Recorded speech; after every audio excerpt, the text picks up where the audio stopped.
True. We'll find out.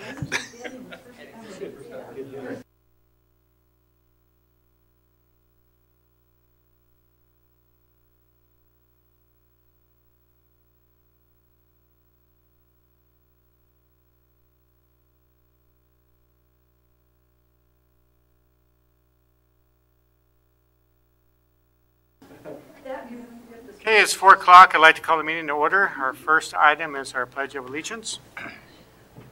I pledge allegiance to the flag of the United States of America and to the republic for which it stands, one nation under God, indivisible, with liberty and justice for all.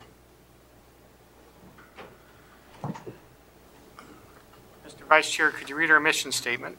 The mission of Marshall Public School District is to educate, support, and prepare all learners for success. Thank you. Approval of the agenda. Do we have a motion? I'll move. I'll second. Do we have any additions? Hearing none, please vote.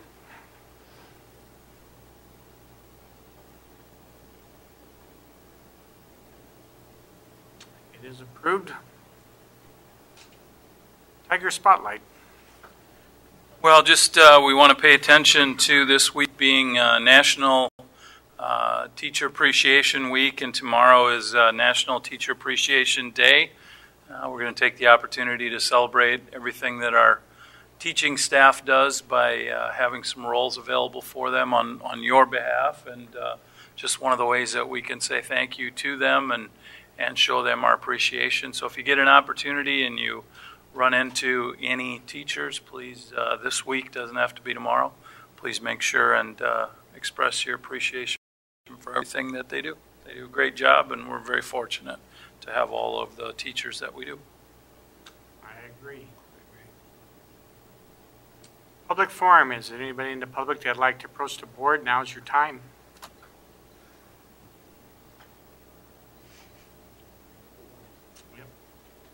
Moving on to our presentation, Westside Book Battles. Welcome.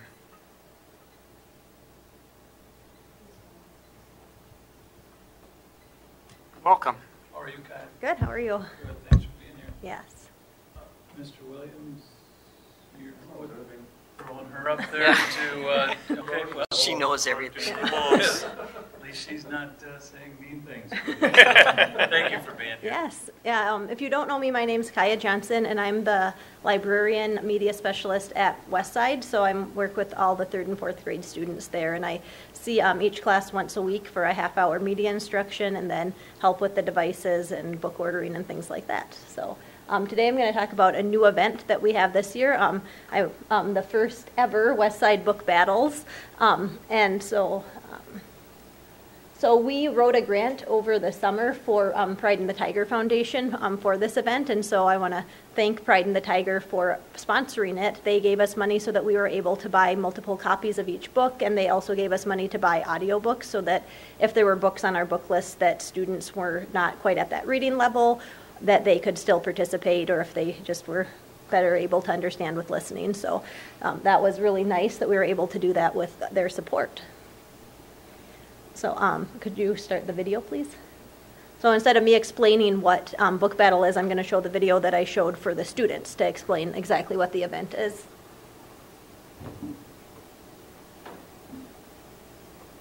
Hello, 3rd graders.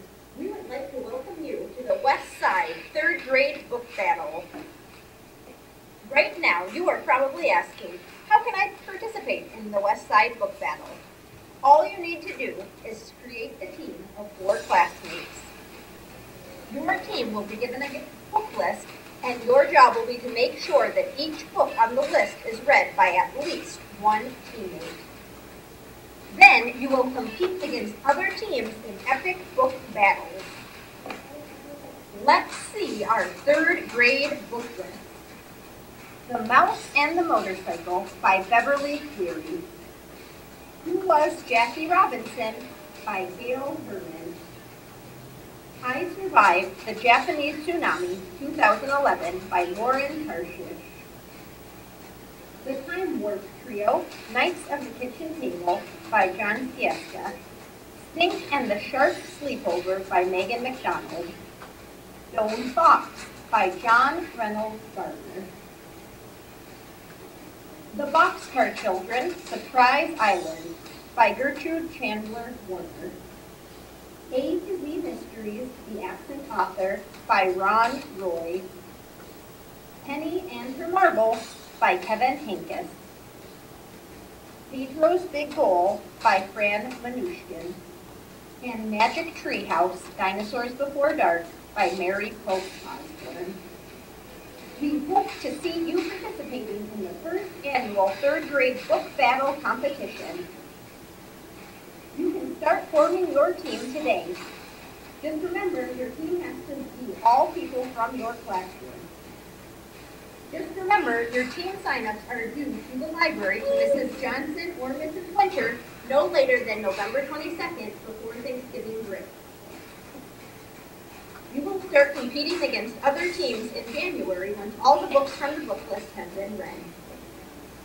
The top 2 teams from 3rd grade will get to compete in a book battle during an all-school assembly at the end of 3rd quarter.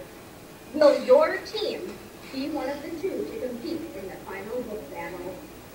We can't wait to find out, and we hope that you will consider forming a team and signing up for our first annual 3rd grade West Side Book Battle.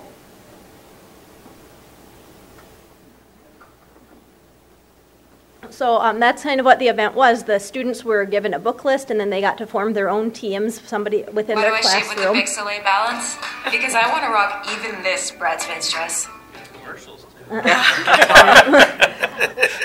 And so then you saw the 3rd grade books, and these are the 4th grade books. So we had 2 completely separate competitions, and we had a big single elimination bracket, so they would play other teams, and we had most of the competitions until it got down to the very end during their lunch times, because then they weren't playing people from their lunch periods anymore, so we had to kind of do it right at the beginning of the school day usually.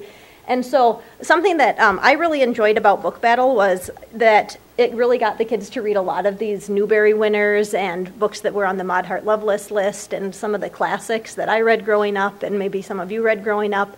And on the library website, there's a list of the top 10 checkouts on any given day. And right now, if you look at it, or if you looked at it at the beginning of the school year, it has Captain Underpants, Diary of a Wimpy Kid, Diary of a Wimpy Kid, Diary of a Wimpy Kid, Guinness World Records. And, that's kind of all that's ever on the list are those few things. And but during the book battle season, these were the books that were on the top 10 checkout for the whole 3-4 months really, and so that was kind of fun to see, Hatchet being our top checkout instead of Captain Underpants. And so just kind of getting the kids to diversify, and it's been neat to see too when you look at our circulation that a lot of these books are still being checked out, and comparing circulations from this year to last year. I pulled the records for it, and like the book Rules, which you can see won a couple of awards. Last year it was checked out 3 times. This year it's been checked out 52 times. And so it's just really, I think it's gotten the kids to really expand and open up what they've been reading.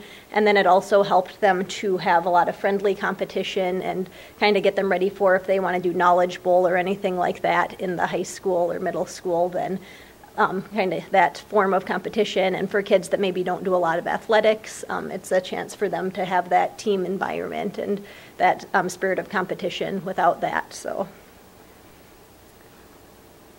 and then at the end we had an all-school assembly, and Mr. Lamprecht and Mrs. Stelter came and participated in that, and we had one for 3rd grade and one for 4th grade, and the students stood up and did their competition on the stage, and everybody cheered for them. And we had Cat in the Hat and one thing too there.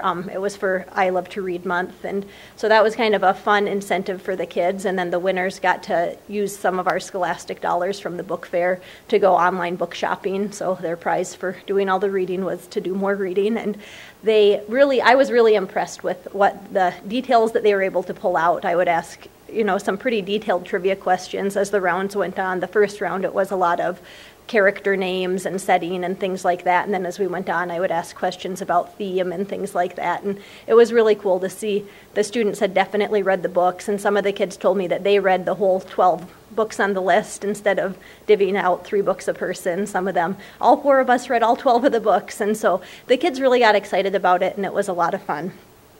So we had 482 books in third grade that were checked out from that list of 12 books. We had 137 students participate out of about 180-ish students, so it was a really good participation.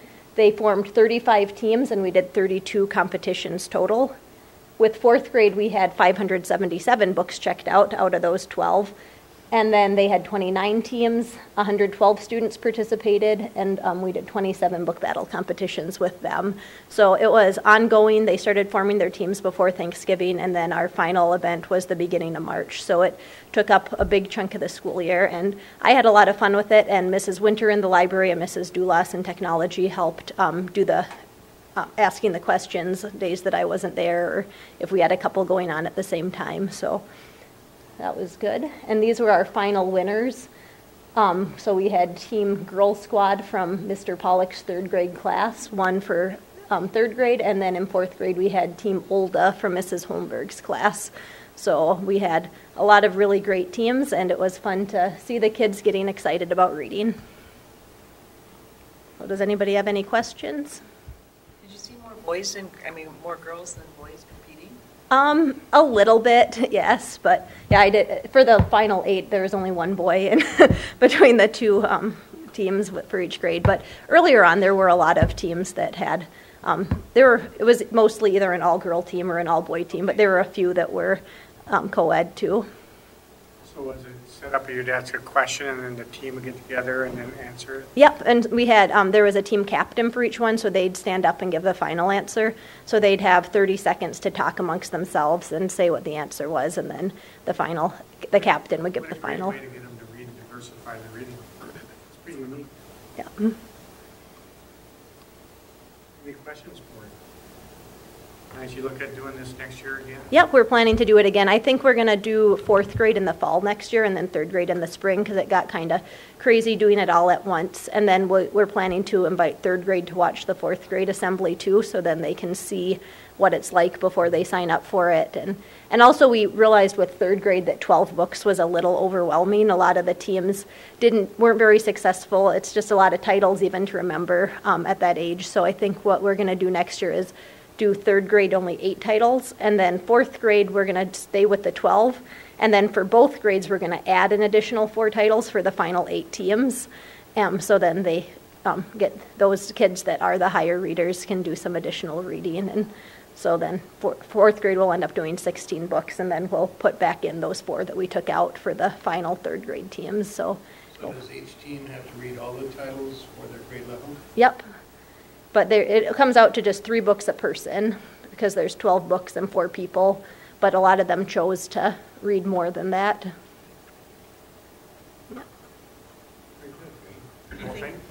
Do you think next year you'll find there's 50 kids in third grade that didn't participate? If you see some of those 50 saying, oh, I missed out.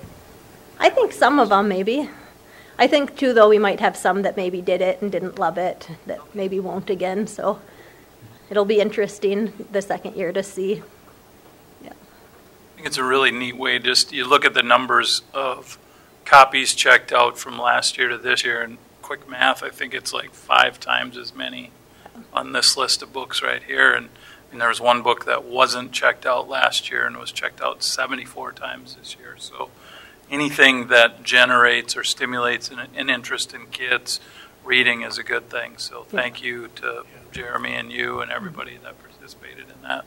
It's pretty cool stuff. I think it's great they get to look at an actual book too and not their screen. Yep. Learn how to turn pages. Exactly. Thank you very much. Thank you. Yes, thank you. Nicely done. Yeah, get that out of here. Public forum, board. Anybody else would like to bring up? Just a reminder, Pride in the Tiger banquet is May 23rd, 6:30 at the college, university. We have May Tech graduation on the 18th at the library. 29th. 29. At the what? 29th? Is it 29th? Because it's my birthday. At the public library, right? Yes. 1:30, yep. Yeah, honors convocation, they switch, correct, Tricia? Was switched to 8:05 on May 23rd. Okay. Moving on to our discussion items, our second reading of policies 614 and 616. Do you have any questions? Moving on to our action items. Approval of the resolution relating to the termination of non-renewal of Emily Stritch. Motion to approve. Do we have a second? I'll second. It's open for discussion. Hearing no discussion, we'll vote.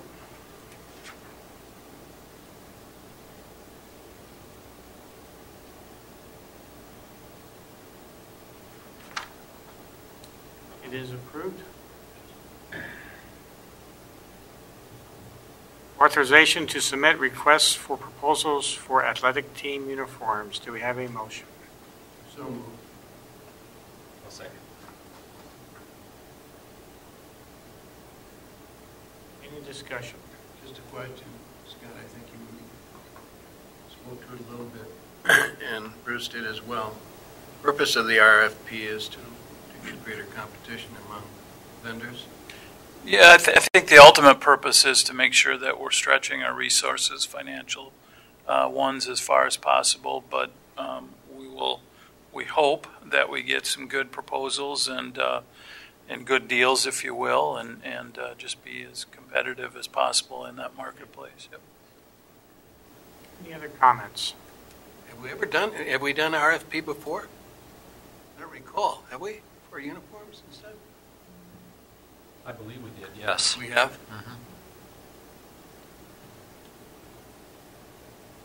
Very good. I'll call for a vote.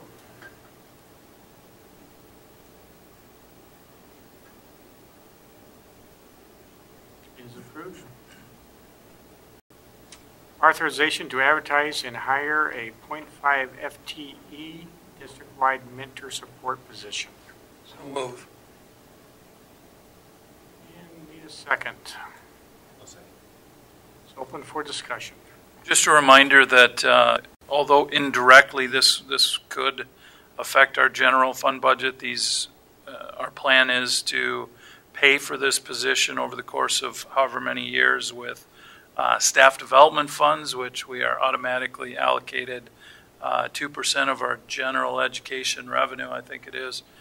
So it's pretty significant dollars. We have some of those dollars in reserve already, so just want you to sort of have an increased awareness of how this could or will affect our budget next year, which is really minimal, to be honest with you. Will this be someone more likely already on staff? Probably, yeah, but we're not going to, certainly going to keep it open to anybody who we think has qualifications and can help with this. And you're thinking that it's going to, halftime, it's going to it's going to fill a person's time for halftime for the year? It's going to more than fill it, from my perspective, with the dialogue. Part of, I think, what was discussed and what Scott sent us is the position will be evaluated. The effectiveness of the position will be evaluated throughout the year. My sense is if it's really successful, we may want to expand it. Yeah, I could see it going full-time, but right now we're going to try at halftime, and I really believe it could be a full-time position. When you look at the sort of the options or opportunities that mentoring and new teacher induction and just ongoing, we sort of drop the mentor aspect after year one, and we know that how beneficial it is to go into years 2 and 3 and even longer with sort of an ongoing, albeit decreasing mentor relationship, but there's just a lot that I think we'll be able to do with this. And like Bill said, we need to make sure when we go into it that we know what we're expecting, looking for, and that we're committed to it long term, because we might implement it next year, and if our purpose is to retain, let's just say 100% of our new teachers after year 1 next year, well, there's a lot of things that go into that, and this support that this person can offer will be part of that, but we want to make sure that we're looking each year, but also long-term in terms of those anticipated outcomes. Yeah. The other piece that Scott alluded to is that this person will also go through training from a national trainer, National Teacher Center out of California, which is highly reputable. So we'll have someone on board who will be basically trained to be a trainer as a result of that. So there are two real pluses to that. So also, I know it's in the teacher contract, so the mentor part of that will stay in there. I mean, we'll keep the teacher mentor on board. Correct. We're not looking to get rid of mentors. That one person that might be right next door, same grade level, same department is crucial. This is more going to be about support for our mentors and our new teachers.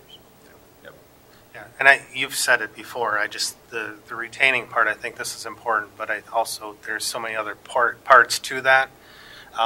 We see so many people coming to Marshall, and then leaving to go towards their home or where their families are. So this is a nice piece to it, but there's so many other pieces to it for the retaining part.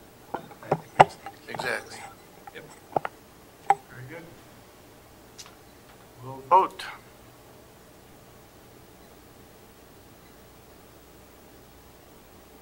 It is approved. Moving on to our personnel, motion to approve. So move. Okay. Any discussion? Hearing none, please vote.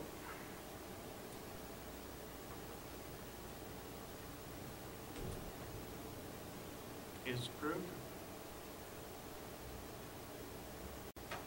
Meeting's adjourned. Thank you.